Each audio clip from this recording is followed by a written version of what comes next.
because when we make an acquisition, typically, we're using the help of Franklin's capital. Yeah. And I can give you several examples. For example, I talked about the success story of that small little REIT we bought that became FBRT. Yeah. Well, one of the ways that happened was we went public through a reverse merger. We ended up buying a publicly traded residential commercial REIT called Capstead. And we reverse merged into Capstead, the successor company being FBRT. But we had to pay we paid stock to the Capstead shareholders, right. But they wanted a premium to their price in order to be induced to sell. There was an auction and they wanted money. Franklin ended up footing the bill for the vast majority of that premium because they didn't want to dilute the existing FBRT holders and wanted to facilitate the deal. So that's just like a great example. Then after we went public, Franklin sponsored a $35 million share purchase program to help support the stock because, as soon as you go public, there's going to be some illiquidity and people are going to want to sell. So they've been super supportive. So we like to think of it holistically. This is all part of alts. Mm-hmm. We want to grow alts, and we want to grow it intelligently. Doubling the size of your commercial mortgage REIT and having it trade well is certainly a pretty good use of your capital. Yeah.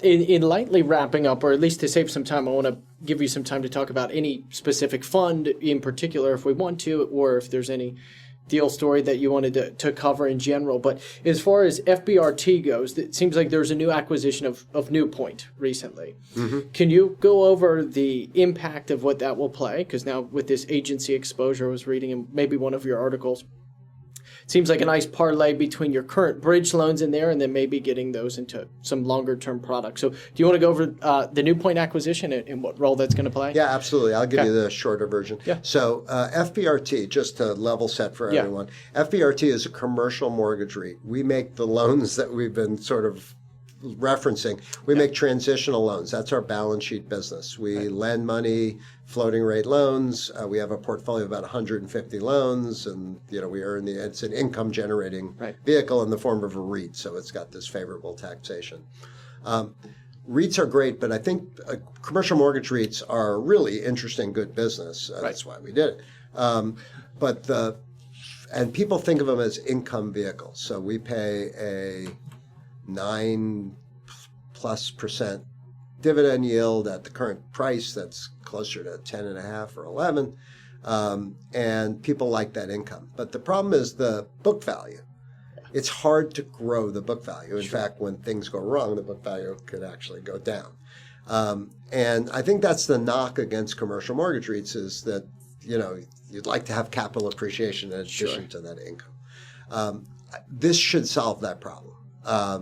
This solves many other problems, but I wanted to start with that. So I mentioned, have a specialty in multifamily. Mm-hmm. We think that's the sweet spot of the market. It's what we've done well and we've leaned into for all these years.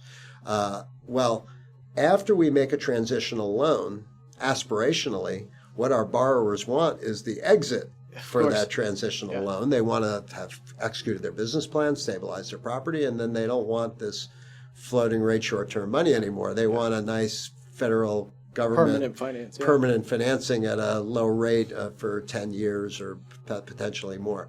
We couldn't provide that. So what were they doing now after that? They would just exit and find someone else? They'd find somebody else to make them that loan. There's only 19 licenses through the Freddie Mac, Fannie Mae, HUD, that are out there on GSE-sponsored entities that can make these loans, and we bought one of them.